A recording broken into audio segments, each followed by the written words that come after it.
खैराबाद में मज़लूम तबक़नि लाइ जाको ॾींदड़ कामरेड जाम साखी जी ॿी वरसी मल्हाई वई। मुमताज़ मिर्ज़ा ऑडिटोरियम में कोठायल वरसी तक़रीब में कामरेड जाम साखी जे दोस्तनि साथियुनि घरापातियुनि समेत काबी धुर जी अॻुवाणी में शिरकत कई। उन मौक़े ते इमदाद चांडिए, डॉक्टर बख्तावर जाम, पारस चांद, सारंग जाम ऐं ॿियनि चयो त कामरेड जाम साखी हिक जदोजहद पोरियतनि जी सोशलिस्ट इनक़लाब ऐं बग़ावत जी अलामत तौरु ज़िंदा रहंदो। उन्हनि चयो त कामरेड कॾहिं बि रहिज़नि जे अॻियां न झुकियो। संदसि फ़िक्र सदियुनि ताईं नौजवाननि लाइ मशले राह हूंदो। उन्हनि चयो त कामरेड कॾहिं बि पंहिंजे नज़रिए खां न हटियो। हू नंढे खंड जो हिकु अज़ीम इनक़लाबी अॻवान हो।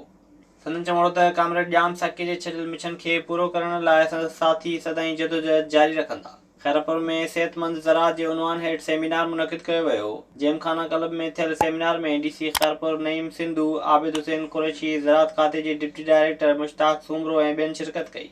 हुन मौक़े ते अॻवाननि चयो त संदनि प्रोग्राम सां आबादगारनि ऐं औरतुनि खे आगाही मिले थी त सुठी सिहत लाइ साफ़ सुथरियूं सब्जियूं पाण तयारु कजनि ऐं खाइजनि। हुननि चयो त घरनि में बि नंढे पैमाने ते सब्जियूं पोखे खाई सघिजनि थियूं ऐं ज़रूरत पवण ते उन मां आमदनी बि हासिलु करे सघिजे थी।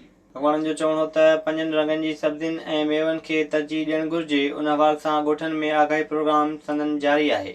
बरेली में यूथ एक्शन कमेटी पारां शागिर्द शायान जे वारसनि खे इंसाफ़ ॾियारण लाइ एहतिजाज कयो वियो। शिराज ख़ासकेली, ज़ीशान बुखारी, शहबाज ज़हीर ऐं ॿियनि चयो त शायान जो मौति बज़ाहिर रोडासो ॼाणायो वियो आहे, पर उहो सिधो संओं क़त्लु आहे। हुननि चयो त वाक़िए खे महीनो गुज़रण बावजूदि को बि क़दम न खंयो वियो आहे। अॻवाननि मुतालबो कयो त शागिर्द शायान अली जे बेगुनाह क़त्ल ते सुप्रीम कोर्ट जो चीफ जस्टिस पाणमुरादो नोटिस वठी क़दम खणे।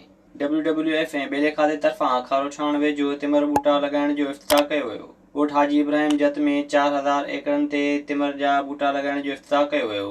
DFO अली खोखर तक़रीब खे ख़िताब कंदे चयो त सिंध हुकूमत ठटे ऐं सजावट ज़िलनि जे साहिली पटीअ में गुज़िरियल 40 वरनि खां तिमर ॿेला लॻाए पई। हुन चयो त तिमर जा वण जिते बि हूंदा उते मच्छी ऐं झींगो घणो पैदा थिए थो। अली खोखर चयो त समुंड किनारे आबाद ॻोठनि खे कुदरती आफ़तुनि खां बचाइण लाइ एमरजेंसी सेंटर पिणु क़ाइमु कया विया आहिनि। विज़िट कयो अवामी आवाज़ मीडिया ग्रुप जी वेबसाइट awamiawaz.pk